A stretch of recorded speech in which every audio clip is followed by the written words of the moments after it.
like a chipmunk. He smiled at Leira, his pointy teeth encased in licorice. Leira smiled and waved, the troll still bouncing on Correk's shoulder and waving back. "Leira, did you hear what I said?" The general cleared his throat, clearly annoyed. "I heard every word. How did you find out Dr. Jeffries was alive?"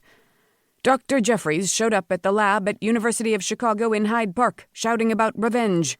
An added twist, she doesn't look to have aged a day. She left a guard and a professor with everything intact but their personal memories.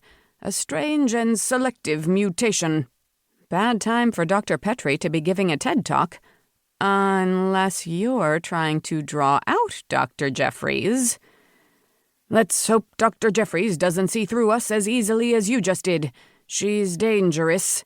"And could expose magic. I get it. Has anyone figured out who threw the wrench into the experiment yet?" "That is still unresolved and another piece of the problem. For now, we need you in Chicago today. I'm sending a file on both doctors along with the coordinates. You'll be met by 2 of my people who have been instructed to only observe." "Got it," said Leira, standing up and brushing off the last of the dust. "I will capture someone I cannot touch." "She's had no close contact that we know of with any real magicals, so we don't know if the effects would be the same, but use caution. You have too many good memories to let them go easily." The general was gone before Leira could reply. Leira sat on the edge of the bed and put on the running shoe. She went downstairs and found Correk sitting at the kitchen table. Yumfuck was sitting in the center of the table, licking a pat of butter. "Now what?" Leira screwed up her face watching the troll. The troll looked up at her, his face shiny as he smiled.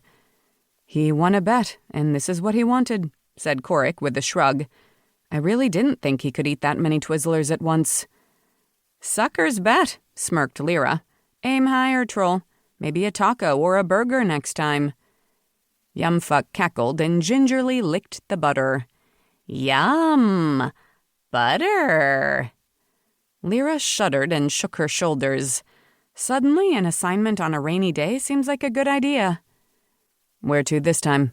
asked Correk, trying to look away as the troll pressed the pat against his face and sighed. "Chicago, but with the stop first. You know that room in Turner's house that creates clothes based on need and desire? I need an outfit that could contain an artifact if it had to." "You're chasing after an artifact? We have bags for that." "I'm chasing a human who's become an artifact." Leira ran her hands down her sides. "I need something that won't let her energy pass through, just in case." Correk studied her face for a moment but said nothing. "I'll be back before you know it," she said, putting her hand under his chin and kissing him on the lips. She leaned her forehead against his. "I've been tasked with retrieving a lost soul that needs help, with a little bit of dangerous magic mixed in. We've faced worse." "I get it. Be careful, and come home soon." "Of course. We're going to stop Wolfstan Humphrey, and sooner rather than later. I know that's what's on your mind."